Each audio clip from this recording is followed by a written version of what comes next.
બોલો શ્રી કૃષ્ણ કનૈયા લાલ કી જય। દ્વારિકાધીશ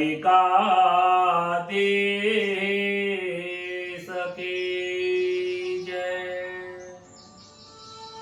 करारविन्दे पदारविन्दम् मोखारविन्दे विनवेशयन्तम् वाटास्य पतरास्य पुटे शयाना बालमुकुन्द मनसा स्मरामि। सच्चिदानन्दरूपाय विश्वत्पत्यादिहेतवे तापत्रय विनाशाय श्रीकृष्णाय वयम् नमः। प्रथम नमो गुरुदेवने लरि लरि लागो पाय मात पिता ने वंदन करो राखो चरण निमाय। हरि गुरु संत सो पधार जो कथा कहो मम मति अनुसार प्रेम स्वरूप परमात्मानी सुनो भागवत महापुराण। मंगल दिवस याजनो मंगल सौनो थाय सौ संतो हरि भगतो ने दास जय सना प्रणाम। सौ संतो हरि भगतो ने दास जय सना प्रणाम।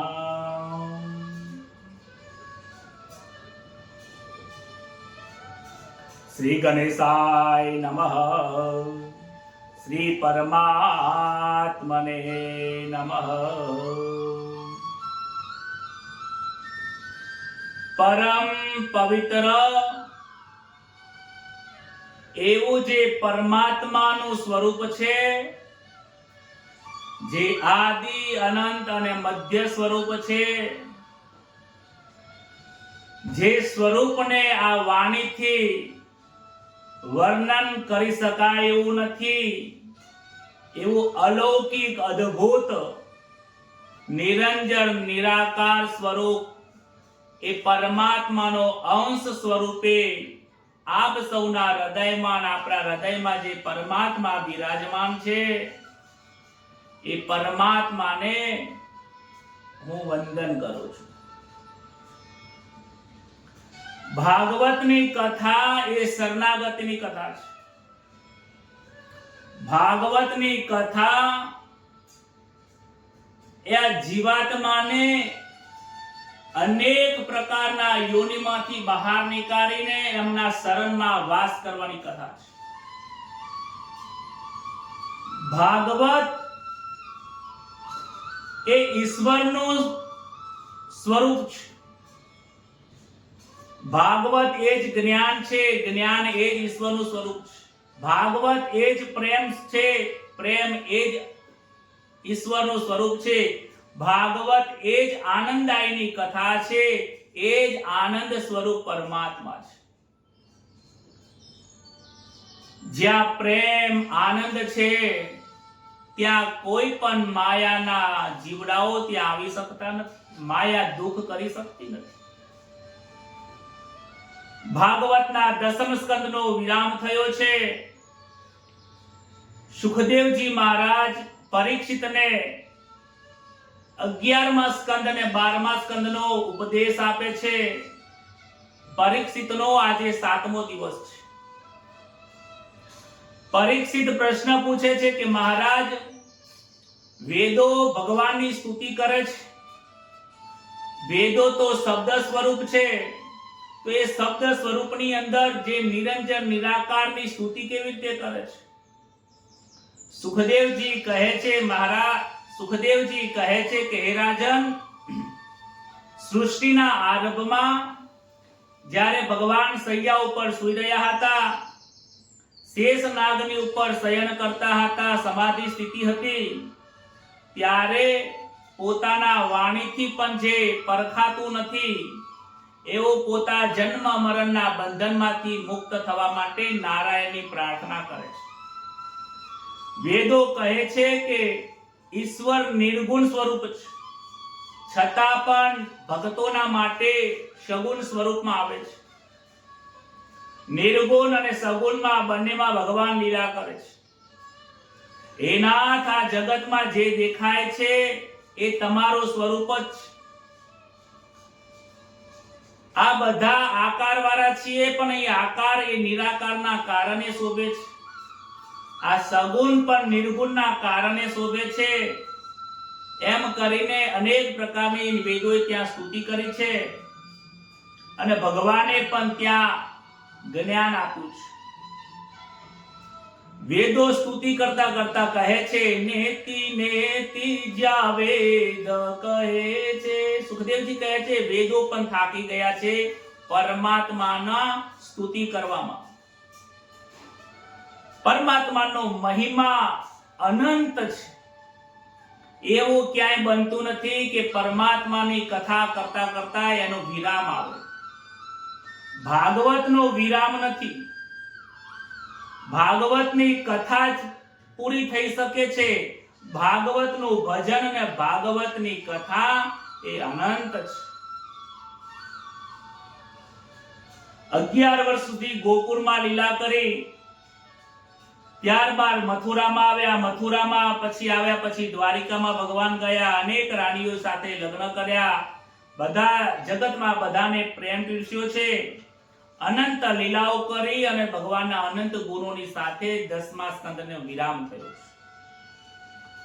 11મો સ્કંદ એ ભગવાનનું મુખ છે.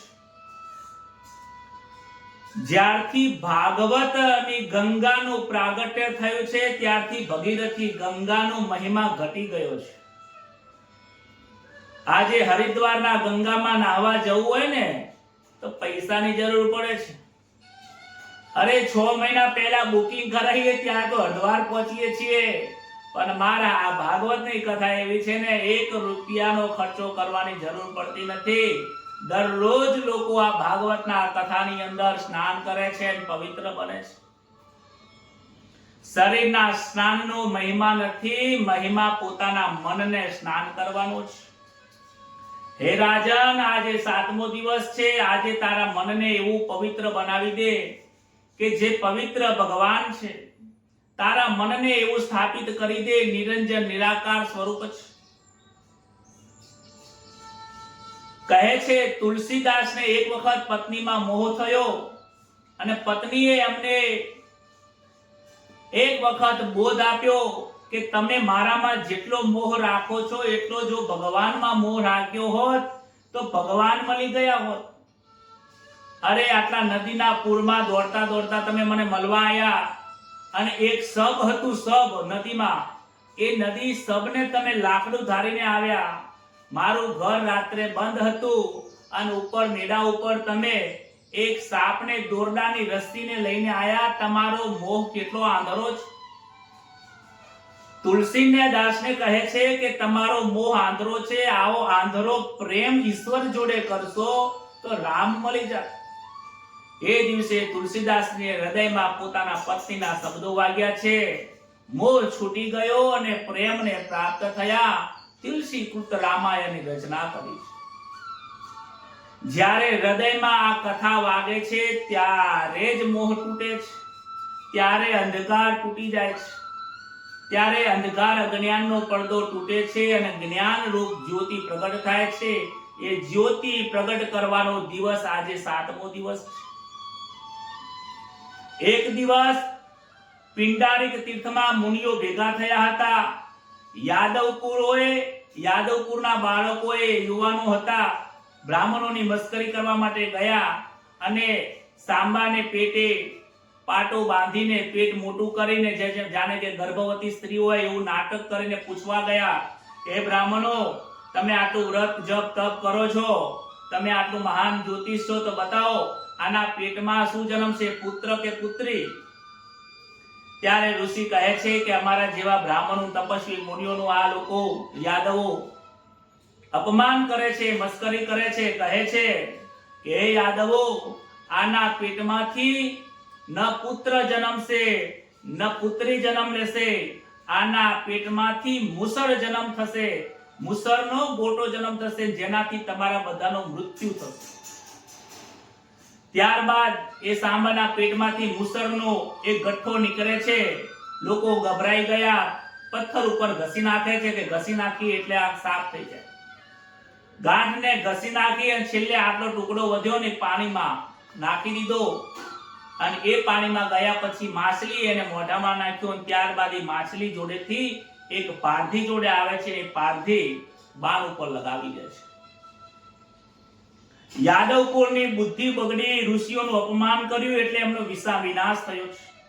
જે લોકો બ્રાહ્મણોનો અપમાન કરે છે, તુલસીનું અપમાન કરે છે, રુદ્રાક્ષનું અપમાન કરે છે, અરે કોઈ વ્યક્તિનું પણ અપમાન કરે ને તો એનો વિનાશ થાય છે. માટે આપણું ભલે લોકો અપમાન કરતા, અપમાનને પી જવાનું, આપણાથી કોઈનું અપમાન ન થાય ને એની તકેદારી રાખજો. ભાગવતની કથા સમજાવે છે કોઈનું અપમાન ના કરશો, એનામાં રહેલો ઈશ્વર નિર્દોષ છે. જે દોષ છે એ એના મને કર્યું છે, એનું હૃદય નિર્દોષ છે, માટે કોઈનું અપમાન ના કરશો. ત્યારબાદ નારદ મુનિ વસુદેવજીની પાસે આવ્યા છે. વસુદેવે નારદજીની પૂજા કરી. વસુદેવજી કહે છે, મહારાજ, હવે મારી ઉંમર વધે છે. નારદ મુનિને કહે છે કે મને તમે એવું કંઈ જ્ઞાન આપો જેને હું પ્રાપ્ત કરું. નારદ મુનિ વસુદેવજીને જ્ઞાન આપે છે. કહે છે કે તમે મને જેવો સવાલ પૂછો છો ને, આવો સવાલ નિમિ રાજાએ એક વખત એમના જોડે નવ યોગેશ્વર જોડે સંવાદ થયો હતો, તે જ્ઞાન કહું છું. એક વખત વિદેહ રાજાના નિમિ દરબારમાં નવ યોગેશ્વરો પધાર્યા હતા. નિમિ રાજાએ પ્રશ્ન કર્યો કે મારું કલ્યાણ થાય એવી કથા મને કહો. ત્યારે નવ યોગેશ્વરો ભાગવત ધર્મનો ઉપદેશ કરે છે.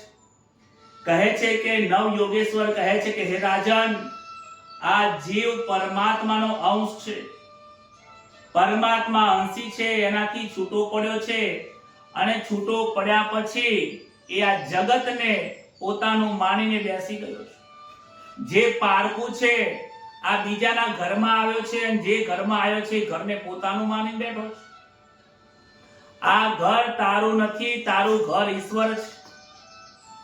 જેમ ભાડુઆત રહેતો હોય 4 દિવસ 5 દિવસ અને મહિનો 2 મહિના 12 મહિના 2 વર્ષ સુધી રહે, અને મકાન માલિક કહે કે ભાઈ હવે મારે રહેવાનું છે, ખાલી કરો, અમારે બીજાને આપવું છે મકાન, તો સુખેથી ખાલી કરી દેવું જોઈએ. જો પ્રેમથી ખાલી કરી દે તો સંબંધ તો યુગો સુધી રહે છે, અને જરૂર પડે તો ફરીથી મકાન મળે છે રહેવા માટે. પરંતુ 2-4 વર્ષ સુધી રહે અને ઘરને પોતાનું માની લે તો માર ખાઈને પણ છોડવું પડે, કોર્ટમાં જઈને પણ છોડવું પડે. છોડ્યા વગર ચાલવાનું નથી, કારણ કે એ ઘર એનું નથી. આ જીવાત્માનું ઘર આ શરીર નથી. આ શરીર તો કેટલાય આયા અને કેટલાય બદલાય છે, માટે આ શરીરનો મોહ કરશો નહીં. મા બાપ, પિતા, પુત્ર, કુટુંબ, પરિવાર, પત્ની, સમાજ, આ બધાની ચિંતા કરવાની જરૂર નથી. કહે છે સ્નેહ રાખો, આંખો ખુલી છે ત્યાં સુધી સ્વધર્મનું પાલન કરો, પરંતુ એમાં આસક્તિ ના રાખો. આસક્તિ રાખશો તો તમે માયામાં મરી જશો. કહે છે જગતમાં ઈશ્વરને પ્રાપ્ત કરવાના 2 માર્ગો છે. એક તો ત્યાગ છે, અને ત્યાગ કરશો તો તમારે બધું છોડીને સંન્યાસ લેવું પડશે, અને સંન્યાસમાં જઈને જો વાસનાઓ રહી જશે તો તમે દુખી થશો, નરકમાં જશો. સંન્યાસની અંદર કોઈ આસક્તિ હોતી નથી, પરંતુ કહે છે કે બીજો એક સહેલો ઉપાય છે, જે સમર્પણનો ભાવ છે. જે જીવાત્મા જગતમાં રહે છે, સંસારમાં રહે છે, સંસારના કાર્યો કરે છે અને સ્વધર્મનું પાલન કરે છે, પરંતુ એ પાલન કરવામાં આસક્તિ રહિત કોઈ કાર્ય કરે છે, શરણાગતિ સ્વીકારે છે, કાયેન વાચા મનસેન્દ્રિયર્વા બુદ્ધ્યત્માવાત પ્રકૃતિ સ્વભાવાત કરોમિ યદિયત સકલમ પરસ્મૈ નારાયણાયેતિ સમર્પયા. મન વચન અને કર્મથી હે કનૈયા જે પણ પ્રકારથી મારી ભૂલો થાય છે યા તો જે પણ કંઈ કરું છું હે પ્રભુ, જે કરું છું તે તમારા સરને અર્પણ કરું છું.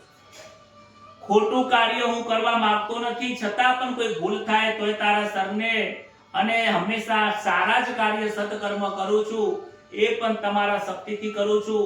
આ કથા કરવાનું મને જે જ્ઞાન પ્રાપ્ત થયું છે એ પણ તમારી જ કૃપાથી થયું છે. તમારી કૃપા વગર ન કથા સંભળાય છે ન કથા કરી શકાય છે. સમર્પણની ભાવના એ સરળ અને સીધો માર્ગ ભાગવતની કથા સમજાવે છે. ગોપીઓએ સમર્પણ કરી દીધું છે. ગોપીઓને બીજું કઈ આવડતું નથી. હે કનૈયા, હું તમારા શરણે આવી છું. શરણાગતિ એ ભાગવતનો મોટામાં મોટો ધર્મ છે. પરીક્ષિત રાજા પણ શ્રી કૃષ્ણના શરણમાં ગયા હતા. દ્રૌપદી પણ શ્રી કૃષ્ણના શરણમાં ગઈ છે. મીરાબાઈ, નરસિંહ મહેતાના જીવનના ચરિત્રો જુઓ. આ બધા જ લોકોએ ઈશ્વરની શરણાગતિ સ્વીકારે છે. શરણ વિના નહીં ઉદ્ધાર જગતમાં, શરણ વિના નહીં ઉદ્ધાર. અરે તમે ઈશ્વરની શરણાગતિ નહીં સ્વીકારો તો સંસારના કોઈ વ્યક્તિની શરણાગતિ સ્વીકારવી પડશે. કોઈ પૈસાની જોડે શરણાગતિ સ્વીકારે છે, કોઈ ધંધામાં શરણાગતિ સ્વીકારે છે, કોઈ નોકરી કરવા જાય કોઈ શેઠની સ્વીકારવી પડે. અરે ત્યાં ના કરે તો ઘરમાં આવે તો પત્નીની શરણાગતિ સ્વીકારવી પડે. શરણાગતિ તો તમારે સ્વીકારવી પડશે. આ જગતમાં કોઈ એવો વ્યક્તિ નથી કે જે શરણાગતિ ન સ્વીકારે. પરંતુ સંસારના શરણાગતિ સ્વીકારે છે એ સંસારમાં મોહ માયામાં પડીને 84 લાખ યોની નરકમાં જાય છે. ઈશ્વરની શરણાગતિ સ્વીકારે છે. જે કરું છું તમથી અજાણ્યું ના રહે છાનું. પ્રભુ બધું જ તમારા શરણે કરું છું. તમારા સિવાય બીજું કાંઈ નથી. તમારા શક્તિ સિવાય મારું આ શરીરનું એક પાંદડું હલવાની તાકાત નથી. આવી ભાવનાથી જે કાર્ય કરે છે એ ભગવાનને પ્રાપ્ત થાય છે. ત્યારબાદ મહાભારતના પર્વની એક કથા મેં સાંભળી હતી. એમાં યુધિષ્ઠિરને યક્ષો પ્રશ્ન પૂછે છે. યક્ષ કહે છે કે હે ધર્મરાજા, આ જગતમાં તમે રહ્યા તમને આશ્ચર્ય શું લાગે છે? આ જગતમાં આશ્ચર્ય જેવી કઈ વસ્તુ છે?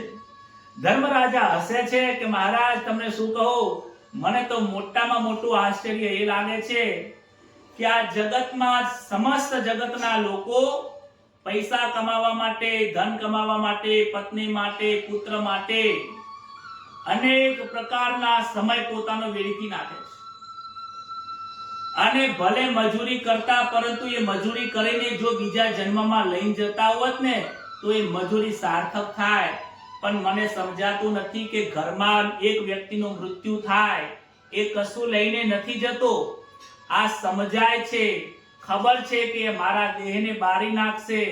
હું જે મહેનત કરું છું મારી મહેનત અહીંયા પડી રહેવાની છે. છતાં પણ જાણવા છતાં પણ આ જગતના લોકો ફરીથી આ સંસારનું જ કાર્ય કરે છે. આટલી કથાઓ સાંભળીને પણ જો મન નથી બદલાતું એ આશ્ચર્ય છે.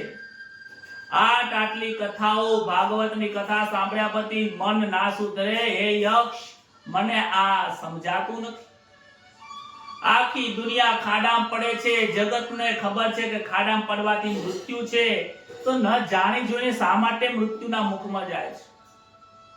મીરાબાઈ ખાડામાં નથી પડ્યા, નરસિંહ મહેતા બચી ગયા, તુકારામ બચી ગયા, તો આપણને આ મોકો મળ્યો છે તો જાણી જોઈને શું કામ ખાડામાં પડવાનું? હે ધર્મરાજા કહે છે એ અક્ષો મને આશ્ચર્ય લાગે છે. ત્યારબાદ બીજા 5મા અને 6ઠા યોગેશ્વર જ્ઞાન આપે છે. ગીતાજીમાં ભગવાને કર્મયોગ સમજાવ્યો છે. કર્મ, અકર્મ અને વિકર્મનું જ્ઞાન આપે છે. હવે આ કર્મ અને અકર્મનું જે જ્ઞાન છે, વિકર્મનું જ્ઞાન છે ને, એ ગીતાજીમાં બહુ વિસ્તારથી આપ્યું છે. સમજે છે બધા, વાંચે છે બધા, પરંતુ સમજાતું નથી. બધા સમજે છે કર્મ કરો પણ કયું કર્મ કરવાનું, કેવું કર્મ કરવાનું, કર્મની પાછળનું એ ફળ કેવું છે એનો વિચાર તો કોઈ કરતું જ નથી. મારી પણ ઈચ્છા છે કે શ્રીમદ ભાગવત પુરાણની કથા આપણે સાંભળી, હવે ભગવદ ગીતા ઉપર આપણે એક વખત સમય લઈને એના ઉપર વિવેચન કરીએ, એના ઉપર આપણે અભ્યાસ કરીએ, એક શ્લોકને આપણે એક દિવસ સાંભળીએ. 700 શ્લોકો છે, 700 શ્લોકને સમજવા જઈએ તો આપણને 6 મહિના લાગશે. એક શ્લોકને અડધો કલાક રોજ આપણે કથા કરીએ, શ્રીમદ ભગવત ઉપર આપણે એનો અભ્યાસ કરીએ. ભાગવત ની સાથે સાથે ભગવદ ગીતા જે છે ને એ ખૂબ જ્ઞાન આપ્યું છે. ટૂંકમાં અહીંયા જ્ઞાન એટલું આપ્યું છે કે તમે જે ક્રિયા કરો છો, તમને જે સ્વધર્મ મળ્યો છે, બ્રાહ્મણનું કર્તવ્ય, સ્ત્રીનું કર્તવ્ય, પુરુષનું કર્તવ્ય, એ કર્તવ્યનું જે કર્મ કરવું, ધર્મને ધ્યાનમાં રાખીને એને કર્મ કહ્યું છે. પછી અકર્મની વાત કરે છે કે કર્મ કરીએ પણ કર્મની પાછળ હું કર્મ કરું છું એવો અહંકાર ન હોવો જોઈએ, એને અકર્મ કહે છે. હે ભગવાન, હું કર્મ આ કરતો નથી, આ કર્મ કરવાની તાકાત મારામાં નથી, તમે કરાવો છો. આ ભાગવત તમે વંચાવડાવો છો, હું વાંચું છું. તમે હૃદયમાં નહીં હોય તો કોણ ભાગવત સાંભળશે, કોણ બોલશે? એટલે અહંકારની ભાવના છોડી દેવી એ અકર્મ છે. કર્મની પાછળ નિષ્કામ કર્મ હોવું જોઈએ. આ કર્મ પ્રભુ કરું છું પરંતુ એની પાછળ મને કોઈ ફળની આશા નથી, તો એ કર્મનું બંધન થતું નથી. જ્યારે કોઈ કર્મ કરો અને એની પાછળ લેવાની ભાવના હોય તો તમારા એ કર્મનો કોઈ અર્થ રહેતો નથી. એ કર્મનું ફળ પણ મળતું નથી અને બંધન પ્રાપ્ત થાય છે. બે રીતે નુકસાન છે. આપણે કોઈને પ્રેમ કરીએ છીએ પણ લોકો મને પ્રેમ કરતા નથી. પ્રેમ પ્રાપ્ત કરવાની જે ઈચ્છા છે તો એ બંધન છે. ભલે તમે પ્રેમ આપો છો એનું ફળ નહીં મળે. આ ભાગવત સાંભળ્યા પછી મને મોક્ષની પ્રાપ્તિ થાય, ભાગવત સાંભળ્યા પછી મને પૈસા મળે, ભગવાનની કૃપા પ્રાપ્ત થાય, મને આ મળે, મને તે મળે, ફળની કોઈ આશા હશે તો એ નિષ્ફળ થઈ જાય છે. એટલા માટે જ આપણે આ ભાગવતની કથા નિષ્કામ રાખીએ છીએ. તમારે નિષ્કામ સાંભળો, નિષ્કામ કાર્ય કરો તો એનું ફળ બહુ મોટું હોય છે. આ કર્મની પાછળ બંધન લાગતું નથી. ભગવાન નિષ્કામ છે એટલા માટે અનેક લોકોને મારવા છતાં પણ, અનેક યુક્તિ વાપરવા છતાં પણ મહાભારતના કર્મનું ફળ એમને મળતું નથી. એટલા માટે જે કર્મની પાછળ કોઈ આશા ના હોય, ફળની ઈચ્છા ના હોય, નિષ્કામ હોય, નિર્દોષ હોય, એ કર્મ નથી પરંતુ અકર્મ થઈ જાય છે. એ લીલા બની જાય છે. આ લીલામાં બંધન નથી. અને જે અજ્ઞાન જ્ઞાન હોવા છતાં પણ કોઈ ખોટું કાર્ય કરે છે, અધર્મ કાર્ય કરે છે, અનીતિ કરે છે, એને વિકર્મ કહેવાય છે. એ તો અનેક પ્રકારના નરકમાં નાખવા વાળું કર્મ છે. આના વિશે જેટલું જ્ઞાન આપણે ચર્ચા કરીએ એટલું ઓછું છે. જ્યારે ભગવદ ગીતા ઉપર આના ઉપર વિવેચન કરીશું, ત્યારબાદ અનેક બ્રહ્માંડોનું ત્યાં વર્ણન કર્યું છે. નારદજી વસુદેવને કહે છે, મહારાજ બહોત ગઈ થોડી રહી, તમે પુત્રના મોહમાં રહેશો નહીં. શ્રી કૃષ્ણ કોઈના પુત્ર નથી, એ પરમાત્મા છે. હે વસુદેવ, તમે શ્રી કૃષ્ણને પોતાનો પુત્ર માનીને મોહમાં ના બેસી રહેશો. તમે પણ તમારા પરમાત્માને પ્રાપ્તિ કરવા માટે હવે સમય થઈ ગયો છે. ત્યારબાદ એ પોતે પણ ભગવાનના ધામમાં જાય છે, પરમાત્માનું ધ્યાન કરે છે, બંધનમાંથી મુક્ત થાય છે. ત્યારબાદ નારદ મુનિ ભગવાનની પાસે આવે છે, પ્રાર્થના કરે છે કે પ્રભુ, વૈકુંઠ તમારા વગર સૂનું છે. હવે તમે પણ પૃથ્વીનો ત્યાગ કરો. અમે તમારી રાહ જોઈને બેઠા છીએ. દ્વારકામાં મોટા મોટા અપશકુનો થયા છે. યાદવો ભગવાનની પાસે આવ્યા, જે વૃદ્ધ લોકો હતા. ભગવાનને કહે છે, પ્રભુ હવે અહીંયા દ્વારકામાં અમને અપશુકન દેખાય છે, મજા આવતી નથી. ભગવાન કહે છે, ઋષિઓનો શ્રાપ મળ્યો છે, અપમાન કર્યું છે ને, ઋષિઓને અને બ્રાહ્મણોનું અપમાન કર્યું છે, શ્રાપ મળ્યો છે. માટે હવે પ્રભાસ ક્ષેત્રમાં જઈએ, પ્રભાસ ક્ષેત્રમાં જવાની તૈયારી કરી. ઉદ્ધવજીને ખબર પડી કે ભગવાન હવે મને છોડીને જાય છે. ભગવાનની પાસે આવ્યા છે, કહે છે પ્રભુ તમે જાઓ છો, મને લેતા જાઓ, હું અહીંયા એકલો શું કરીશ? એ પ્રભુ મને તમારી વગર નહીં ફાવે. ભગવાન તમારી સેવા કરી છે, તમારી જોડે જોડે રહ્યો છું, ભગવાન તમે મને છોડીને ના જશો. શ્રી કૃષ્ણ પરમાત્મા દ્વારિકાધીશ કહે છે કે હે ઉદ્ધવ, હું ચાહું ને તો પણ હું તને મારી સાથે નથી લઈ જઈ શકતો, કારણ કે હું એકલો જ આવ્યો હતો, મારે એકલાને જ જવાનું છે. તમે પણ એકલા આવ્યા હતા, તમારે એકલા જ જવાનું છે. શ્રી કૃષ્ણ ઉદ્ધવજીને ભાગવતજીનો ઉપદેશ આપે છે. ટૂંકમાં ભાગવતનો જ્ઞાન આપ્યું છે, બહુ વિસ્તાર કર્યો નથી. એ વિસ્તાર કહે છે તું તારી જાતે કરજે. હું તને જે ઉપદેશ આપું છું એની પાછળ મનન કરજે. મનન કર્યા વગર, મંથન કર્યા વગર આ ભાગવતની કથાને મનન જો તું નહીં કરે, મંથન નહીં કરે ને, તો તારી પાસે અમૃત નહીં આવે. આ અમૃત એવું નથી કે હું તને આપી દઉં તું પી જાય. હું તને દૂધ, દહીં, મધ, ઘી બધું ભેગું કરીને આપી શકું છું. મંથન તારે કરવાનું છે. ભાગવતની કથા સુખદેવજી મહારાજે આપણને પરીક્ષિતને આપી દીધી. મંથન પરીક્ષિત કરે છે અને મંથન કરીને રસ અંદર ઉતારે છે. ભગવાન કહે છે કે જ્યારે હું શાંતિપણીમાં ભણતો હતો ત્યારે ગુરુજીએ મને કહ્યું હતું કે યોગ્ય અધિકારી જીવ મળે ને તો તારું આ ભાગવતનો ધર્મ ઉપદેશ બીજાને આપજે. ભગવાનને 2-3 ચેલા એવા સારા મળ્યા છે કે જેને એ જ્ઞાનને પચાયું છે. એક તો એમને ઉદ્ધવજી મળ્યા છે, બીજા અર્જુન અને ત્રીજા મૈત્રેયજી મળ્યા હતા. આ ત્રણને ભાગવત ધર્મનું એમને જ્ઞાન આપ્યું છે. એમની ઈચ્છા હતી કે વિદુરજીને હું જ્ઞાન આપું, પણ વિદુરજી મળી ન શક્યા. એટલા માટે વિદુરજી મૈત્રેયજીને કહ્યું છે કે તમે જ્ઞાન વિદુરજીને આપજો, ત્યારે વિદુરજી ત્યાં જ્ઞાન પ્રાપ્ત કરે છે.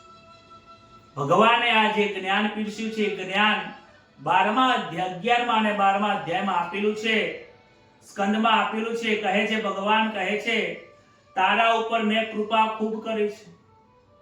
ઉદ્ધવજી કહે છે કે પ્રભુ મારા ઉપર કૃપા કરો. ભગવાન કહે છે કે ઉદ્ધવ આટલી મોટી તો કૃપા કરી છે. કે કઈ કૃપા કરી? કે આ મનુષ્ય જન્મ આવ્યો એ તો મોટી કૃપા છે. તને નરકમાં નાખ્યો હોય તો મારી સાથે તું કેવી રીતે પ્રેમ કરો? મારી સાથે તું આ ભાગવત કેવી રીતે સાંભળી શકો? ભગવાનની મોટી આપણા ઉપર કૃપા છે કે મનુષ્યનો જન્મ મળ્યો છે. મનુષ્ય જન્મ તને મળ્યો, હવે અહીંયાથી તારે તારો ગુરુ જાતે થવાનું છે. સદગુરુ મહારાજ તને જ્ઞાન આપી શકે છે, હું તને જ્ઞાન આપી શકું, પરંતુ તારે તારા જાતનો ઉદ્ધાર તારે જાતે જ કરવો પડશે. આ સમાજમાં, આ દુનિયામાં એવું કોઈ વ્યક્તિ નથી કે તને તારી પાસે આવે, તું કાંઈ જ ન કરે અને તારો ઉદ્ધાર કરી દે. આવું અશક્ય છે. તને કોઈ રસોઈ બનાવીને આપી શકે છે, તારા મુખમાં મૂકી શકે છે. એ ઉદ્ધવ ચાવવાનું તારી જાતે જ. અરે તારે ચાવીને કદાચ માં આપી દે, પણ ઉતારવાનું તો તારી જાતે છે. ઉતારવાનું કાર્ય કોઈ કરી નહીં શકે. પચાવવાનું કાર્ય તારી જાતે જ કરવું પડશે. હે ઉદ્ધવ, આ જ્ઞાન એવું છે કે તારા મનની અંદર સ્થાપિત કરવું પડશે. આત્માનો ગુરુ આત્મૈવ, તારા આત્માની વાત સાંભળ. આ જીવાત્માનો સાચો ગુરુ એ આત્મા જ છે. આત્મા એ જ પરમાત્મા છે. એ આત્માની તું ઓળખાણ કર. આત્માને તું નહીં ઓળખે ત્યાં સુધી પરમાત્માની પ્રાપ્તિ નહીં થાય. ઈશ્વરે તને મનુષ્યનો જન્મ આપીને બહુ મોટી કૃપા કરી છે, અને આ મનુષ્ય જન્મનો એક જ લક્ષ્ય છે કે આત્માની ઓળખાણ કરીને પરમાત્મા સુધી પહોંચવાનું છે. મનુષ્ય જન્મનો બીજું કોઈ લક્ષ્ય જ નથી. ભગવાન મનુષ્યનો જન્મ એમની પ્રાપ્તિ કરવા માટે જ આપે છે. પરંતુ શું કરું? હું જન્મ મનુષ્યમાં અનેક લોકોને આપું છું, પરંતુ માયાની અંદર જતા રહે છે. માયામાં રમવા માટે નથી, માયાને વિવેકપૂર્ણ ઉપયોગ કરીને મને પ્રાપ્ત કરવાનું છે. અરે મોટા મોટા મહાત્માઓને પણ જો પ્રાપ્ત થવું હોય મને તો પહેલા માયામાં આવવું પડે છે.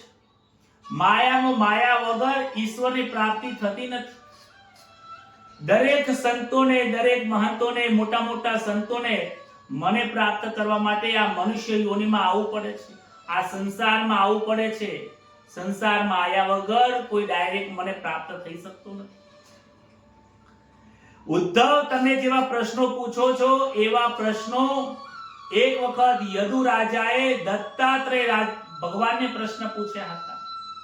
યદુ રાજાએ ત્રિકાલદર્શી હતા, અવધૂત જે વેશ ધારણ કરેલો છે એવા દત્તાત્રેય ભગવાન એક વખત સહ્યાદ્રી પર્વત ઉપર અને એમની તળેટીમાં નિર્ભયપણે એ ફરી રહ્યા હતા. એ દત્તાત્રેયજીને જોઈને યદુ રાજા પ્રશ્ન પૂછે છે કે હે મહારાજ, આ પહાડોની ગલીઓની અંદર તમને પ્રાણીઓનો ડર નથી લાગતો? અમે સંસારમાં રહીએ છીએ, સૈનિક છે, છતાં પણ અમને ડર લાગે છે. તમે નિર્ભય કેવી રીતે ફરો છો?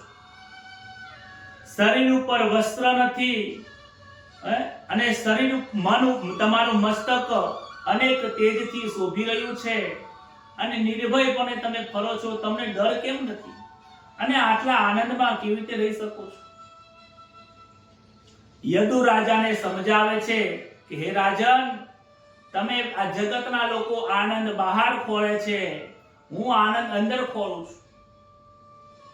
જગતના લોકો સુખને બહાર ખોળે છે, હું સુખને અંદર ખોળું છું.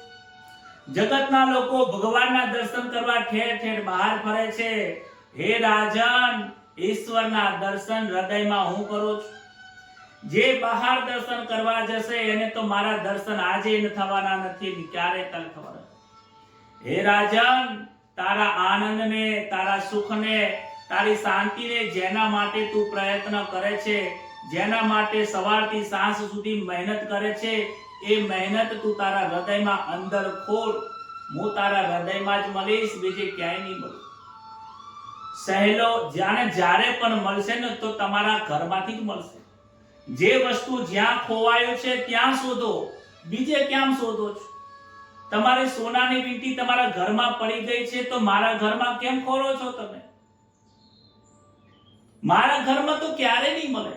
અરે અંતરાત્મામાં પરમાત્મા બેઠો છે, એને તું ભૂલી ગયો છે, એની ઓળખાણ ભૂલી ગયો છે, તો ઓળખાણ તારી અંદર કર.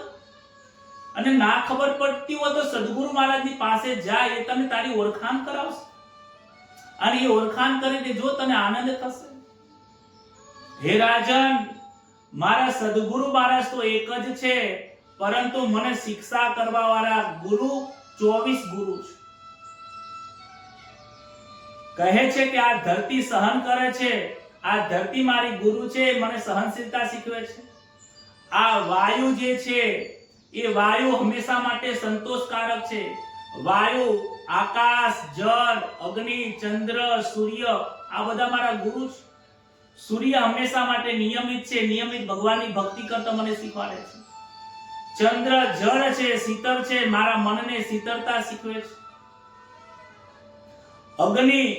અગ્નિનું કાર્ય, અગ્નિની પાસેથી પવિત્રતા મળે છે. જે પણ આવે છે એને પોતે બાળી નાખે છે. દુર્ગુણોને અગ્નિ બાળી નાખે છે, જ્ઞાન આપે છે, અગ્નિ પ્રકાશ આપે છે. અગ્નિ મારો ગુરુ છે. આ જગતમાં એવી કોઈ વસ્તુ નથી, કોઈ પદાર્થ નથી, કોઈ પ્રાણી નથી જેમાંથી ન શીખી શકાય. કાગડો ભલે ખરાબ બોલતો હોય, કાગડાની વાણી ગમતી ના હોય, તો કાગડામાંથી પણ કંઈક શીખવા મળે છે. કાગડો ચકોર છે, એ છેતરાતો નથી. તું આ જગતમાં કેમ છેતરાય છે? આ માયામાં કેમ છેતરાય છે? ચકોર થઈ જા. કાગડામાંથી શીખવા મળે છે. કોયલ કાળી છે, પરંતુ એમાંથી કંઈક શીખ, એની મીઠાશ છે, તારા મુખમાં મીઠાશ લાવી દે. હોલા અને કબૂતરના પ્રસંગોમાંથી પણ શીખવા મળે છે, વિષયના સુખમાં કશું નથી. અજગર પાસેથી મને મળે છે. અજગરને ભોજન મળે તો કરે, નહીતર ભગવાનનું ભજન કરે છે, આરામ કરે છે. અરે અજગરને લોકો આળસુ કહે છે, પણ મને સંતોષ દેખાય છે. જગતમાં લોકો દોષ જોવે છે, આ તો આવો છે, આ તો આવો છે, આ તો આવો છે. અરે એ એવો છે પરંતુ એની અંદર પણ કાંઈક દોષની અંદર નિર્દોષતા રહેલી છે. જગતમાં દોષ નહીં પરંતુ નિર્દોષતાને પ્રાપ્ત કરો. તું જે વસ્તુ તું જોઈશ એ વસ્તુ તારા મનમાં આવી જશે. જગતમાં દોષને ના જોશો, દોષની અંદર નિર્દોષતાની પ્રાપ્તિ કરો. અરે મને ભમરાને મેં ગુરુ બનાવ્યો છે. ભમરો પણ કેવો છે? ઈયર હતો, પહેલા ઈયર હતો, પોતાનું ભગવાનનું ચિંતન કરીને ભમરો બની ગયો. તું જગતનું ચિંતન કરીશ ને તો પાછો જગતમાં આવી જઈશ. હે રાજન, તું મારા ઈશ્વરનું ચિંતન કરીશ તો મારા ઈશ્વરને પ્રાપ્ત થાય. કોઈ મોટું જ્ઞાન નથી, સિમ્પલ જ જ્ઞાન છે. ભાગવતનું જ્ઞાન બહુ એટલું અઘરું નથી. આ એક જ વાત શીખે છે, જગતનું ચિંતન કરીશ તો ફરીથી જગતમાં આવીશ અને મારા ઈશ્વરનું ચિંતન કરીશ તો મારા ઈશ્વરને પ્રાપ્ત થઈશ. આ એક જ વસ્તુ જગતમાં જે લોકો જાણી લે છે એને કોઈ બાર સ્કંદ વાંચવાની જરૂર નથી. હે રાજન, શા માટે તું આટલું બધું મહેનત કરે છે? તું ચિંતન જગતનું છોડી દે, ઈશ્વરનું ચિંતન કર. ભલે તું ધંધો કરે પણ ધંધામાં ઈશ્વરનું ચિંતન કર. સુખ ભોગવતા પણ ઈશ્વરનું ચિંતન કર. ભગવાને મને આપ્યું છે, પ્રાપ્ત કરું છું. આસક્તિ રાખીશ નહીં. આસક્તિ વગર નિર્દોષ નિષ્કામ મૌન ધારણ કરીને કાર્ય કર. મુખથી મૌન તો બધા લોકો બંધ કરે છે, મનથી પણ મૌન ધારણ કર દે. મનથી પણ બધી જગ્યાએ રખડીશ નહીં. મન લોકોનું એટલું બધું રખડે છે, મન થાકી જાય છે, પછી અશાંતિ પેદા થાય છે. હે રાજન, તું મનથી શાંત થઈ જા. મનને શાંત કરી દે, મનને એકાગ્ર કરી દે. મન ભલે બીજી જગ્યાએ જતું હોય તો પાછું લાવવાનો પ્રયત્ન કર. અને એ જો ના આવતું હોય ને તો ભગવાનની કથા સાંભળ, ભગવાનની લીલા સાંભળ. નંદ મહોત્સવ બેઠો બેઠો કર. આંખો બંધ કરીને ભગવાનને ભોજન કરાવ. આંખો બંધ કરીને ભગવાનને ભોજન કરાવ, નવરાવ, ધોવરાવ. ભગવાનના સુંદર શણગાર કર. કશું ના આવડે તો આવું કર. તારું મન ઈશ્વરમાં વિલીન થઈ જશે. ભગવાનની પ્રાપ્તિ માટે બહુ મોટો અઘરો નથી. લોકો કહે છે કે ભગવાનની પ્રાપ્તિ કરવા માટે બહુ અસંખ્ય છે. સુખદેવજી મહારાજ કહે છે બહુ અઘરું નથી. જેને કરવું છે એને અઘરું નથી. જેને નથી કરવું ને એના માટે તો ખૂબ અઘરું છે. અડગ મનના મુસાફિરને હિમાલય પણ નડતો નથી. તારું મન અડગ થઈ જશે ને ભગવાનને જ મળવું છે, ભગવાનને મળવું છે, ભગવાનને મળવું છે, ભગવાનને મળવું છે. હે લાલા, હે લાલા, હે લાલા કરશો. લાલો આયા વગર રહેવાનો જ નથી. પણ જગતના લોકો સ્ત્રીનું ચિંતન કરે છે, પુત્રનું ચિંતન કરે છે. હાય મારું ઘર, હાય મારો પરિવાર, હાય મારું બેંકનું બેલેન્સ, મારે આ કરવાનું તે કરવાનું. મૂકને સાલ, હવે ક્યાં સુધી કરીશ? તારો છોકરો કમાય છે યાર, છોડો હવે બધું. એટલે તો વાનપ્રસ્થાશ્રમ 4 આશ્રમનો સમજાવે છે. કહે છે હાથી કામી પુરુષ છે એટલે બંધનમાં આવે છે. હાથી જોડેથી શીખવાનું છે. પતંગીઓ રૂપના મોહની અંદર, પ્રકાશના મોહની અંદર પોતાની જાનને વિલીન કરી નાખે છે. અગરબત્તી પોતે બળે છે, બીજાને સુવાસ આપે છે. પોતે દુઃખ ભોગવો પણ બીજાને સુવાસ આપો, એ બહુ મોટો ધર્મ છે. 5 વિષયનું જ્ઞાન આપે છે. કુમારી, કન્યા, લુહાર, સર્પ, કરોડિયો, ઈયર, આ 24 ગુરુઓ મેં બનાવ્યા છે. આ મારા શિક્ષા ગુરુ છે, મને શિક્ષા કરે છે, સમજાવે છે. પતંગીઓ જો કરોડિયો જોવો ને તો કરોડિયો પોતાની જાળ બનાવે છે ને એમાં જ ફસાઈ જાય છે. આ સમાજની અંદર તમારો મોટો પરિવાર બનાવશો નહીં. જેટલે અમારા ગુરુ મહારાજ કહે છે જીવનમાં સુખી થવું હોય ને તો સંસારને બહુ મોટો ના બનાવશો, સંસાર નાનો રાખો. ભલે તમારા 3 પુત્રો 4 પુત્રીઓ ભલે સંસાર રહ્યો, પરંતુ સંબંધો બહુ મોટા બનાવશો નહીં. જેટલો મોટો સંબંધ એટલો મોટો સંસાર, જેટલો મોટો સંસાર એટલી મોટી દુનિયા, જેટલી મોટી દુનિયા એટલું મોટું દુઃખ. બહુ વધારે સંબંધો બનાવશો નહીં. સંબંધ મારા ઈશ્વર જોડે રાખો. સાંભળવું સાચા સંબંધીને, મારે જાવું હરીને મારા સંબંધીને મળવું છે. સાચો સંબંધી આ જ છે. જન્મ અને મરણ વખતે આ જ આવે છે, બીજું કોઈ આવતું નથી. હે ઉદ્ધવ, બંધન અને મોક્ષનું કારણ તારું મન જ છે. તારો આત્માનું કોઈ બંધન નથી. આત્મા બંધાતો નથી. આત્મા એવો કોઈ આ વસ્તુ નથી કે બંધનમાં આવી જાય. એ મોક્ષ જ છે. જેમ કોઈ ઘડો હોય, ઘડો હોય, ઘડા, એ ઘડા અંદરથી પોલું છે. બહાર જેવું આકાશ છે એવું આકાશ ઘડાની અંદર આકાશ છે. બહારનું મહાકાશ છે, મોટું આકાશ છે. અંદરનું ઘટ્યાકાશ છે, ઘડાકાશ છે. પણ એ ઘડાને બહારથી તોડી દઈએ તો એ આકાશ, અંદરનું ઘડાનું આકાશ ક્યાં ગયું? એ મહાકાશમાં મળી જાય છે. એવી રીતે જે આત્મા છે એ અહીંયા આવ્યો ને અહીંયા ગયો, આવું શક્ય જ નથી.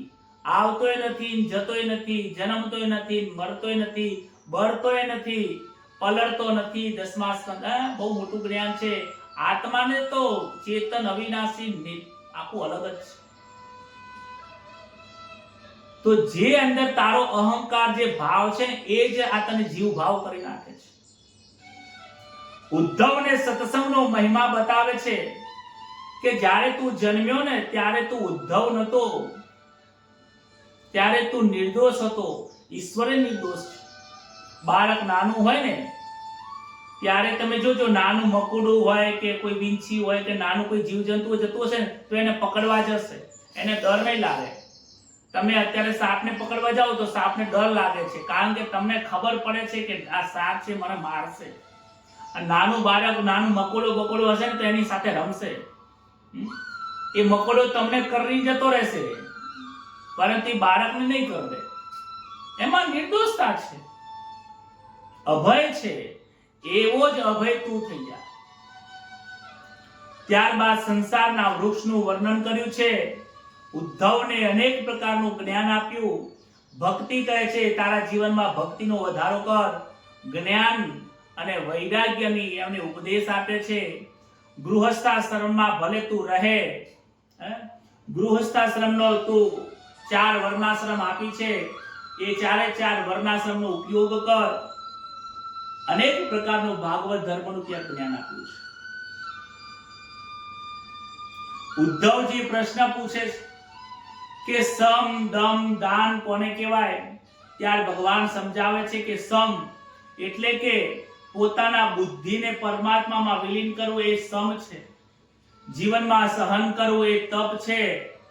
સંતોષ એ મોટામાં મોટો શ્રીમંત છે. જે અસંતોષી છે એ દરિદ્ર છે. જીવ કોને કહેવાય છે? આપણે કહીએ છીએ કે આ શરીરમાં જીવ છે. કહે છે કે જે માયાને આધીન થયો છે. આ શરીરને હું જયેશ છું એ હું પદ જે માને છે, જે આત્મ સ્વરૂપનું ભાન થયું નથી, એ જીવ છે. એવું અનેક પ્રકારનું જ્ઞાન આપ્યું છે. ભક્તિ યોગ, કર્મ યોગ, જ્ઞાન યોગનું એને ઉપદેશ આપે છે. ઉદ્ધવજીને આજ્ઞા કરી છે કે જગતમાં તારા કોઈ વખાણ કરે ને તો રાજી થતો નહીં, અને કોઈ નિંદા કરે તો નારાજ થતો નહીં. ત્યારબાદ ભિક્ષુ ગીતાનો ઉપદેશ કર્યો છે અને કહે છે કે આ શરીર છે ને એને બીજું કાંઈ માનતો નહીં. આ શરીર ફક્ત ને ફક્ત હાડકા અને માંસ જ ભરેલા છે. હે ઉદ્ધવ, જેમ આ તને સંસાર, આ ઘર દેખાય છે, આ ઘરમાં બીજું છે શું? ઈટ અને સિમેન્ટ થી જ ભરેલું છે. એને 2 બુક્કા મારો તૂટી જાય એટલે આ ઘર તૂટી જાય છે. એવું આ શરીર પણ હાડકા, મૂત્ર અને માંસથી ભરેલું છે. આના અંદર બહુ મોહ કરીશ નહીં, એની તું છોડી દે.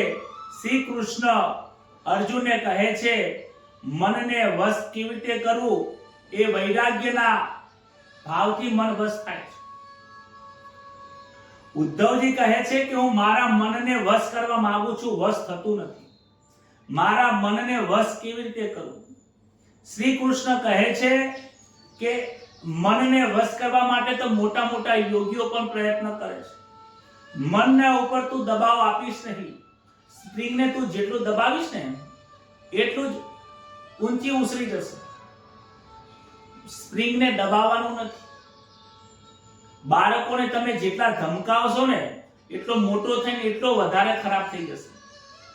એને ધમકાવવાનો નથી, એના ઉપર દાબ કરવાનો નથી, પરંતુ એને જોડે બેસીને સમજાવવાનો છે. બેટા, આ કાર્ય યોગ્ય છે, આ કાર્ય અયોગ્ય છે. એ નહીં સમજે, ફરીથી સમજાવો, વારે વારે સમજાવો.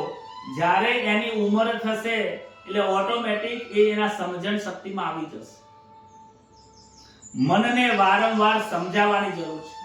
હે મન, તું જેમાં તું ચિંતન કરે છે, જેની તું ઈચ્છા કરે છે, એ ઈચ્છા પૂરી થતી નથી. તને ખાવાની ઈચ્છા થાય છે, તને ખાવા મેં ઘણું વખત આપ્યું, તને સંતોષ થાય છે, એ ખાઈને તું ફરી વારંવાર તું માંગ્યા કરે છે. હે મન, તને તૃપ્તિ ક્યારે થવાની નથી. તારે જો તૃપ્તિ જોતી હોય તો ઈશ્વરના શરણમાં જતો રહે. મનને વારંવાર ઈશ્વરનું ભજન આપો, વૈરાગ્ય આપો. મનનું કામ છે ઈચ્છા કરવાનું, ચિત્તનું કામ છે ચિંતન કરવાનું, બુદ્ધિનું કામ છે નિર્ણય લેવાનું, અને અહંકાર કહેતા શરીરનું કામ છે ક્રિયા કરવાનું.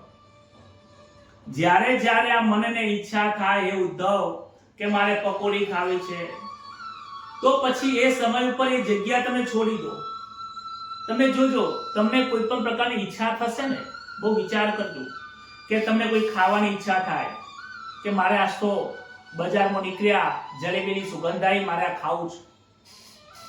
ઘણી વખત તમને એવો અનુભવ હશે કે તમે તમારા મનને માર્યું છે કે ના, નહીં ખાવું, ચાલ જતો રહે. એમ એક્ટિવા લઈને જો તમે નીકળી જશો ને તો મન બીજી વખત યાદ નહીં કરે, તરત જ ભૂલી જશે. મન જેટલી વખત યાદ કરે છે ને એટલી વખત મન ભૂલી પણ જાય છે. મનને વારંવાર ભૂલવાનો પ્રયત્ન કરાવો. સંસારના સુખને ભૂલવાનો પ્રયત્ન કરો. વિષયના સુખનો ભોગ કરે ને તો એ જગ્યાને છોડી દો અને એ મનને બીજી વૃત્તિ આપી દો, બીજું કાર્ય આપી દો. જો મન ભૂલી જશે થોડી વાર પછી.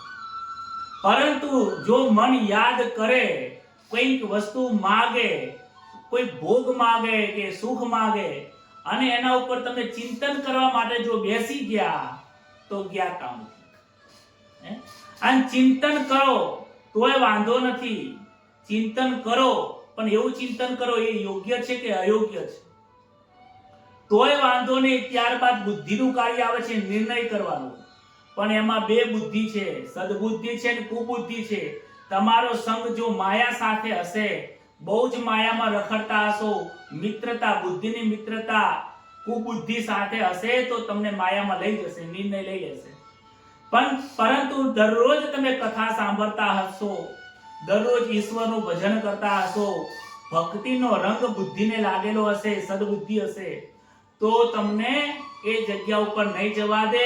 તમને તમારા મનને થપ્પડ મારીને પાછું લાવી દેશે અને એ કાર્ય કરતા અટકાઈ દેશે. તમે જોજો, ઘણી વખત તમે તમારા મનને સમજાયું છે કે આ મારું કામ નથી કરવું, અને થોડી વાર પછી મન સુધરી જશે. અને ઘણી વખત તમારા મનને માંગ્યું છે, તમે આપ્યું છે, તો એ સંતોષ નહીં થતો, ફરીથી માંગે છે, ફરીથી માંગે છે.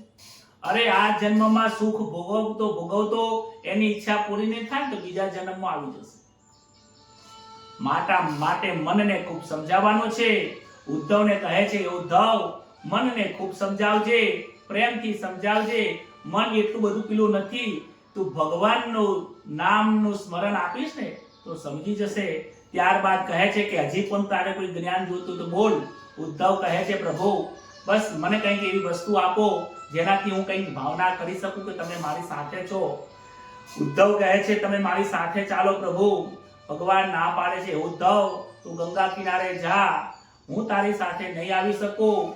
હું એકલો જ આવ્યો છું, એકલો જ જવાનો છું. બધા એકલા જ આવ્યા છે, એકલા જ જવાના છે. બધું અહીંયા પોડી રાખવાનું છે. ભગવાન એમની પાદુકા આપે છે. પાદુકા ઉદ્ધવજી મસ્તક ઉપર મૂકીને ત્યારબાદ એ બદ્રિકાશ્રમમાં આવ્યા છે. અલકનંદીના કિનારે ગંગાજીમાં સ્નાન કર્યું, પલોઠી વાળીને બેઠા છે. મનને સમજાવવાનો પ્રયત્ન કરે છે, મન સમજતું નથી. ફરીથી સમજાવે છે. ભગવાને જે જ્ઞાન આપ્યું, જ્ઞાન એને મનમાં ઉતારે છે, અંતે એ વૈકુંઠમાં પ્રાપ્ત થાય છે. ઉદ્ધવજીનો ત્યાં ઉદ્ધાર થયો છે. આ ભાગવત ધર્મ આ ઉદ્ધાર કરવાની કથા છે. ત્યારબાદ પરીક્ષિત પ્રશ્ન કરે છે. 12મા સ્કંદની શરૂઆત થાય છે. આ રાજ્ય પૃથ્વી ઉપર કોને ભોગવ્યું? ત્યારે અનેક રાજાઓની કથા કહે છે કે હે પરીક્ષિત, જરાસંઘના પિતા બૃહદ્રથ નામના હતા. એમના વંશની અંદર છેલ્લો રાજા પુરંજય થયો અને ત્યારબાદ એમના પુત્ર પ્રદ્યોત ગાદી ઉપર બેસવાના છે. ત્યારબાદ આ ભારતની અંદર અનેક રાજાઓ આવશે. અશોક રાજા આવશે, ચંદ્રગુપ્ત આવશે, અનેક રાજાઓ ભારતમાં રાજ્ય કરશે. ભવિષ્યમાં શું થશે એની વાત કરે છે.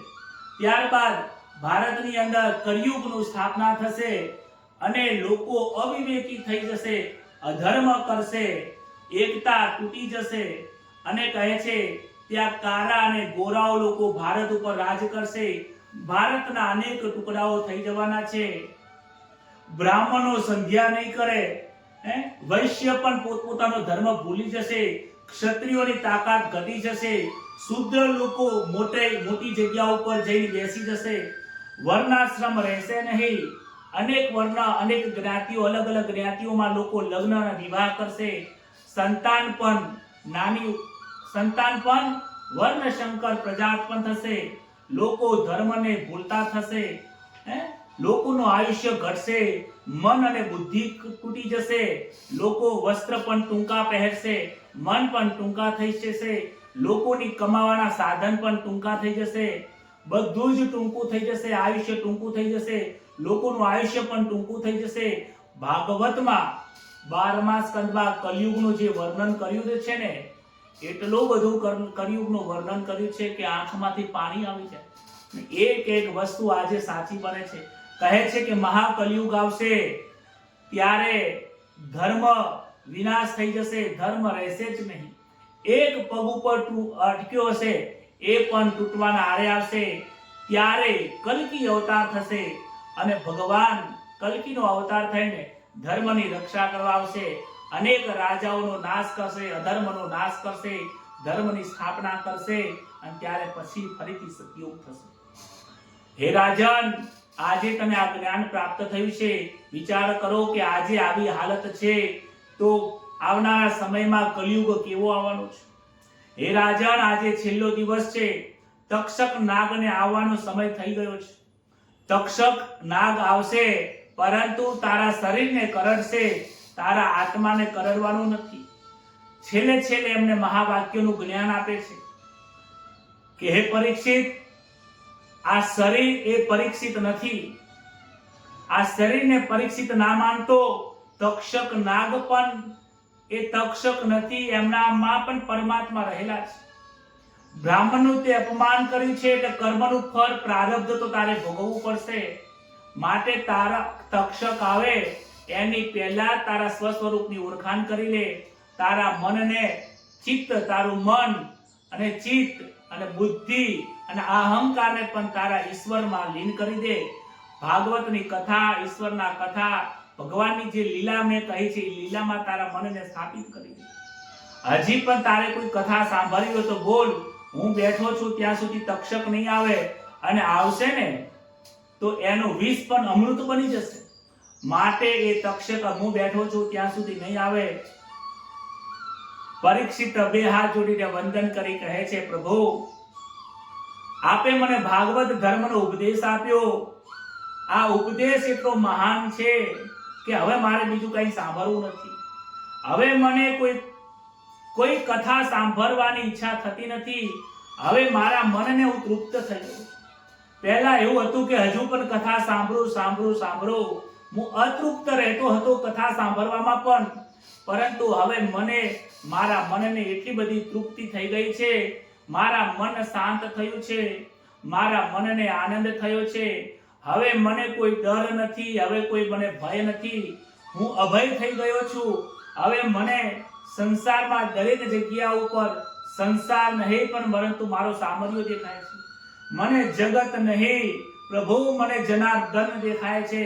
મારી દ્રષ્ટિ તમે બદલી નાખી છે. મારી પણ હવે બ્રહ્મદ્રષ્ટિ થઈ ગઈ છે. જ્યાં જ્યાં હું નજર નાખું છું ત્યાં મને પરમાત્માના દર્શન દેખાય છે.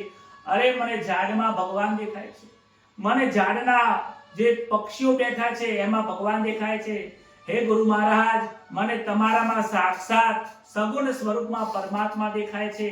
આ ઋષિઓમાં પણ પરમાત્માના સ્વરૂપ દેખાય છે. મને જે તક્ષક આવવાના છે, જે કરડવા આવી રહ્યા છે, એની પણ હવે હું રાહ જોઈને બેઠો છું. ત્યારે તક્ષક નારાયણ મારી સામે આવે, મારા શરીરને કરડે, આ પાપી શરીરને અમૃત બનાવી દે. મને વિષમાં પણ પરમાત્માનો પ્રસાદ દેખાય છે.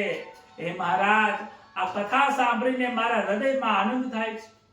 મારે હવે સાંભળવું નથી, બસ મારે હવે તમારા ચરણની એક વખત હું સેવા કરી દઉં. મારું મસ્તક તમારા શરણમાં મૂકીને આ શરીર હું તમને અર્પણ કરી દઉં.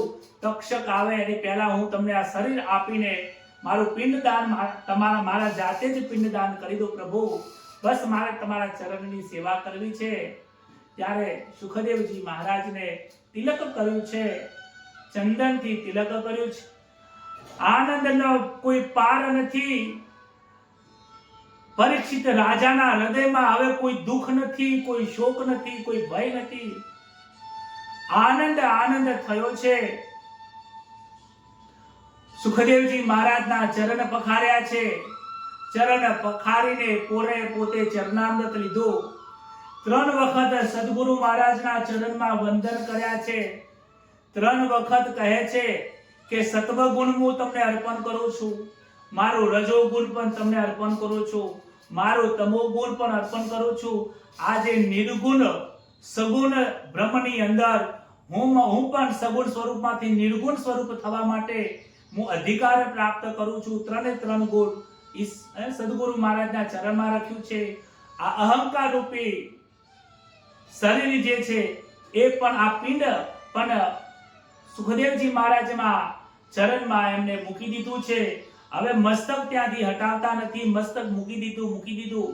સુખદેવજી મહારાજે પોતાનો જમણો હાથ પરીક્ષિત મહારાજના મસ્તક ઉપર મૂક્યો છે. ત્યાં તો નિર્ગુણ શંખ ચક્ર ગદા પદ્મ ધારણ કરેલા પરમાત્મા શ્રી કૃષ્ણના એમને આનંદ થયો છે, દર્શન થયા છે. દર્શન થતા કૃતાર્થ થયા છે. સુખદેવજી મહારાજ ત્યાંથી ઊભા થાય છે. ત્યાં તો બધા ઋષિઓ ઊભા થયા. વ્યાસ મુનિ પણ ઊભા થયા. વ્યાસ મુનિજી પણ વિચાર કરે છે, મેં તો ભાગવત ધર્મનો લખ્યું છે, પરંતુ મારા સુખદેવજીએ જેને આનંદ પીરસ્યો છે, જે પ્રસાદ સ્વરૂપ પ્રેમ સ્વરૂપ જે એમને આ ભાગવત ધર્મને મને પણ પાન કરાયું છે, એ બદલ હું પણ 2 હાથ જોડીને સુખદેવજી મહારાજ આમ તો પુત્ર પિતાને વંદન કરે છે. આજે તો સુખદેવજી મહારાજને એમના પિતા વ્યાસજી પણ 2 હાથ જોડીને વંદન કરે છે. ધન્ય છે સુખદેવજીને, ધન્ય છે આ ભાગવતની કથાને, જે જીવતા મુક્ત કરનારી કથા છે. ત્યાં તો સુખદેવજી મહારાજ અંતર્ધ્યાન થઈ ગયા છે. અને ત્યારબાદ પરીક્ષિત રાજાએ ગંગાની અંદર ઉતરીને સ્નાન કર્યું. આસન પાથરીને આંખો બંધ કરી છે, પદ્માસન વાળ્યું છે. દ્રષ્ટિ બ્રહ્મ થઈ ગઈ છે, બ્રહ્મ દ્રષ્ટિ થઈ ગઈ. નિરાકાર સ્વરૂપ પરમાત્માના દર્શન કર્યા. ત્યાં તો જેવા પરમાત્માના દર્શન કરે છે અને પોતાના શરીરમાંથી આત્મ જ્યોતિ રૂપી બહાર નીકળી વૈકુંઠમાંથી જે પાર્ષદો આયા છે એ જ્યોતિ લઈને ગોથાઓમાં લઈ ગયા છે. અને આ બાજુ તક્ષક આવે છે અને તક્ષક આવીને એ શરીરને ડંખ મારે છે અને શરીર બળીને ભસ્મ થઈ ગયું. શરીર બળીને ભસ્મ થઈ ગયું. પરમાત્મામાં જ્યોતિ લઈને વૈકુંઠમાં વાસ કર્યો છે. વૈકુંઠમાં જઈને ભગવાનના હૃદયને સ્થાપિત કર્યું છે. બોલો શ્રી સુખદેવજી મહારાજ કી જય. પરીક્ષિત રાજન ભગવાન કી જય. ભાગવત ભગવાન કી જય. વ્યાસ મુનિ મહારાજ કી જય. સદગુરુ પ્રભાશંકર મહારાજ કી જય. વાસુદેવ ભગવાન કી જય. દ્વારિકાધીશ કી જય. अपने गुरु महाराज की जय. कृष्ण कन्हैया लाल की जय. नमः पार्वती પાર્વતી પતહે હર હર મહાદેવ.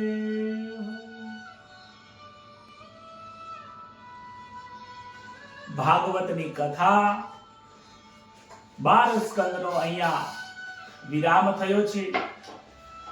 ભાગવતની કથાનો વિરામ થઈ શકે છે. ભાગવતની કથાનો જે આનંદ છે, એમના ગુણનો મહિમાનો એનો વિરામ હોતો નથી. આ વિરામ નથી, પરંતુ આ શરૂઆત છે. આજે ફરીથી મંગલાચરણ થાય છે કે ભાગવતની કથા તો સાંભળી, આ કથાને આપણે આપણા હૃદયમાં ઉતારવાની છે, આપણા હૃદયમાં સ્થાપિત કરવાની છે. આજથી આપણી શરૂઆત થાય છે. ભાગવતમાં જે કથા કહી છે, એ કથાને, એ જ્ઞાનને આપણે આ જીવનની અંદર વ્યવહારમાં ઉતારીને જીવનથી આગળ વધવાનું છે. સુખદેવજી મહારાજે કહી દીધું, પરીક્ષિત રાજાએ સાંભળી લીધું, એમનો ઉદ્ધાર કરી દીધો. ગોકળ મહારાજે ભાગવત કરી અને જે પ્રેતાત્મા હતો એ પ્રેત બનીને એને પોતે કથા સાંભળી અને એમનું પણ કલ્યાણ થઈ ગયું છે. સૂત પુરાણીએ કથા સાંભળી અને એ પણ પોતે આનંદ થઈ ગયા. સુખદેવજી મહારાજે કથા કરી, કથા સાંભળી, સૌ ઋષિઓને પણ આનંદ થયો, બધાનું કલ્યાણ થયું. પરંતુ આપણી આજે હવે શરૂઆત થાય છે. આપણે ભાગવત સાંભળી, ભાગવતનો ધર્મ સાંભળ્યો, ફક્ત સાંભળ્યો છે, પરંતુ એને ઉતારવાનું બાકી રહી જાય છે. જો આ રહી ન જાય. 21મો દિવસ છે, તો હવે ભગવાનની આપણે પૂજા કરીએ. ભાગવત ભગવાનની પૂજા કરીશું, આરતી કરીશું, પ્રસાદ કરીશું, ત્યારબાદ આપણે વિરામ આપીએ. સોમવાર પૂજા પૂજા. આનંદમાનંદકરમ પ્રસન્નમ ધ્યાનમ સ્વરૂપમ નિજ ભાવયુક્તમ યોગેન મેઘ્યમ ભવરોગ્યમેથમ શ્રીમદ્ગુરુમેત્યમહં નમામિ. વસુદેવસુતં દેવં કંસચારૂરમર્દનમ દેવકી પરમાનંદમ કૃષ્ણં વંદે જગદ્ગુરુ. ગુરુર્બ્રહ્મા ગુરુર્વિષ્ણુ ગુરુદેવો મહેશ્વરઃ ગુરુ સાક્ષાત પરબ્રહ્મ તસ્મૈ શ્રી ગુરુવે નમઃ.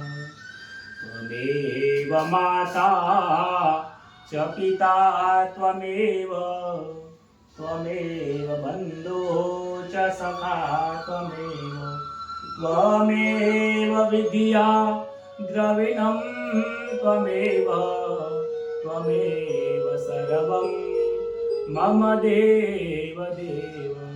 બોલો શ્રી ભાગવત ભગવાન કી. ચલો હવે આરતી ઉતારીશું આપણે.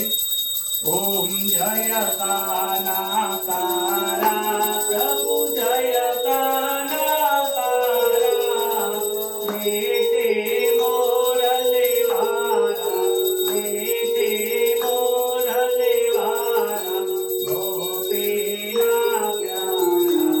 ઓમ જય કાના તારા કામન તારા કામન બોલીધા વાલા કામન બોલીધા.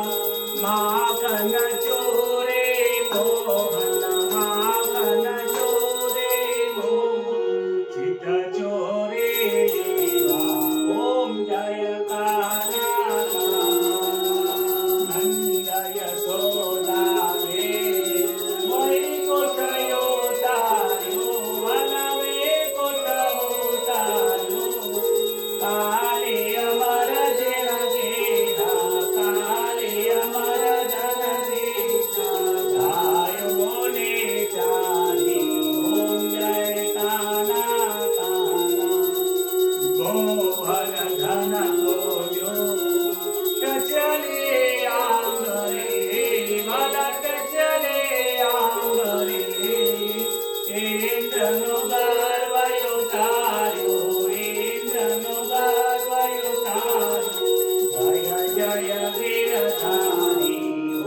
જય કાના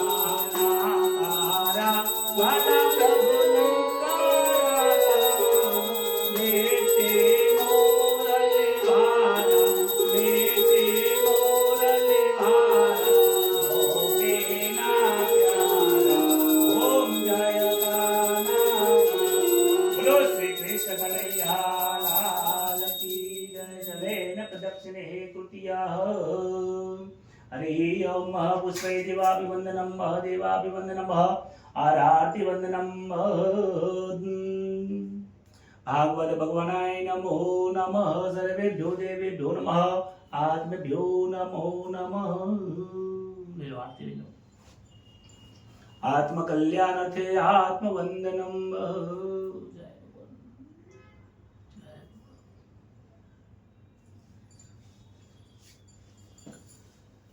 भगवान ने थार धराईशु भगवान ने सरस मजानो आजे थार बनायो छे आओ साथे मळीने भगवान नो आपणे थार धरावीए जमो जमाडो गला भावती रे जमो जमाडो गला भावती हूँ तो या पुरुडो यादर भाव मारवाला या पुरुडो यादर भाव मारवाला जमो जमाडो गला भावती रे पूरी साखदार भात लाडू मारवाला पूरी साखदार भात लाडू मारवाला जमो जमाडो गला भावती रे भला जमो जमाडो गला भावती रे गंगा जमुना नजर क्यांथी लावू रे वाला आचमन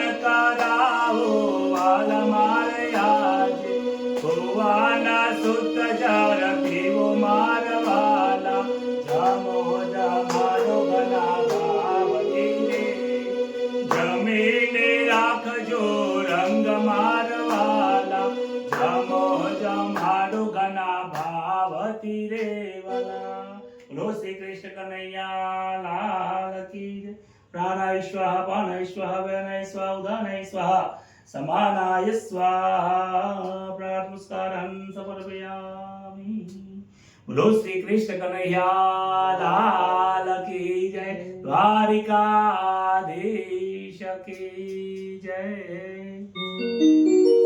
आओ આજે 21 દિવસ સુધી જે આપણે ભાગવત સાંભળી એ ભાગવત સાંભળવામાં કોઈ પણ પ્રકારની ભૂલ થઈ હોય તો આજે ભગવાનનું નામ લઈને હરિનું નામ લઈને દરરોજ જે આપણે કીર્તન કરીએ છીએ એ કીર્તન કરીને ઈશ્વરના નામના અંદર તલ્લીન થઈ ગઈએ ભગવાનને કહીએ ભગવાન અમે જે કીર્તન કરીએ છીએ એ કીર્તનમાં કૃષ્ણના દર્શન થાય કીર્તનની અંદર તમારા દર્શન થાય હંમેશા માટે તમારો પ્રેમ પ્રાપ્ત થાય એ જ પ્રાર્થના સાથે આવો આપણે ભગવાનનું નામ લઈએ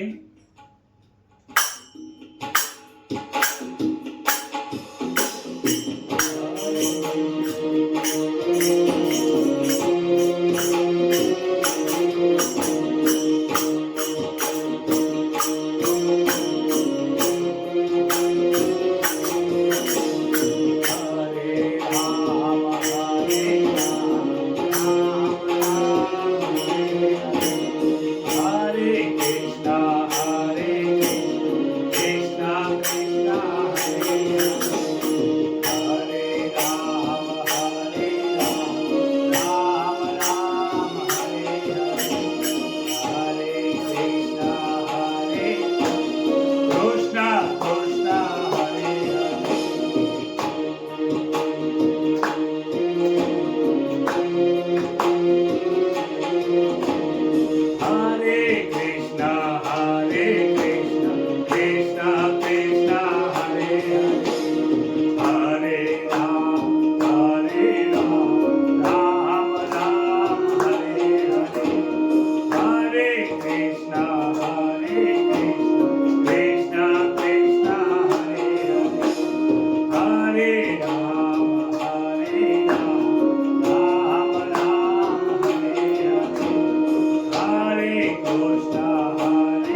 નમઃ પાર્વતી પતયે હર હર મહાદેવ ભાગવત ભગવાન કી જય. પ્રસાદ આપી દો. પ્રસાદ લઈ પાવન થયા પહોંચ્યા મનના કોડ. એક વાર સૌ બોલજો જય જય શ્રી રણછોડ, જય જય શ્રી રણછોડ. નમઃ પાર્વતી પતયે હર હર મહાદેવ. આપણે પણ આપણા ઘરે જે ભગવાનને પ્રસાદ મૂક્યો છે એ પ્રસાદ ભગવાનને ધરાવીને આપણે પ્રસાદ લઈ લેશું. અને આ પ્રસાદ છે, પ્રસાદનો મતલબ શું થાય છે? પ્ર કહેતા પરમાત્મા, પ્રસાદ, પરમાત્માના સાક્ષાત દર્શન, એ જ પ્રસાદ છે. ઘણા લોકો એમ કહે છે કે ભાઈ અમારો આજ તો ઉપવાસ છે, આ તો અમારી એકાદશી છે. પણ ભગવાનનો જ્યારે કોઈ પ્રસાદ હોય એ આપણી એકાદશી, આપણી ઉપવાસ એટલો બધો એનો મહિમા નથી કે જેટલો ભગવાનના પ્રસાદનો છે. આપણને ખબર છે કે આપણે ઉપવાસ કેવો કરીએ છીએ. માટે જ્યારે પણ આપણે કોઈ ઉપવાસ હોય, સામાન્ય કોઈ આવી રીતે પ્રસાદ આપે કોઈ, તો જરૂરથી ગ્રહણ કરી લેશું. પ્રસાદ લઈ ખૂબ આનંદ થયો.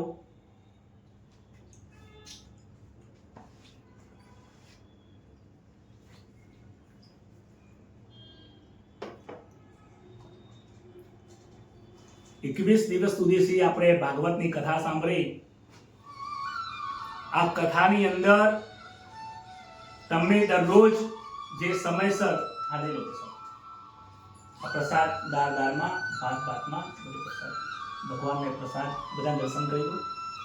પૂરી શાક, દાળ, ભાત બધાને બનાવ્યા ભગવાનને તમારે લો.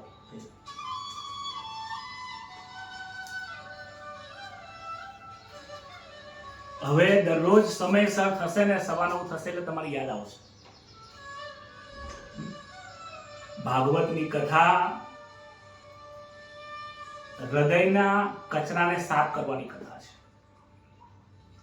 2 દિવસ સુધી ઘરમાં આપણે રોજ કચરો વાળીએ ને, દરરોજ ઘરમાં કચરો વાળીએ એટલે ઘર સાફ થઈ જાય. દરરોજ ઘર સાફ ના કરીએ તો 4 મહિના 6 મહિના સુધી આપણે ઘર બંધ કરી જતા રહીએ, ઘરમાં કચરો ના વાળીએ તો શું થાય? ઘરમાં બહુવા વળી જાય, જીવ જંતુઓ ત્યાં રહેવા માંડે, દુર્ગુણો પેસી જાય. ભાગવતની કથા જો આ હૃદયને અને આ મનને દરરોજ આપીએ, દરરોજ સાંભળીએ 1 કલાક, તો આ મનનો અને હૃદયના દુર્ગુણો કચરો સાફ થઈ જાય છે.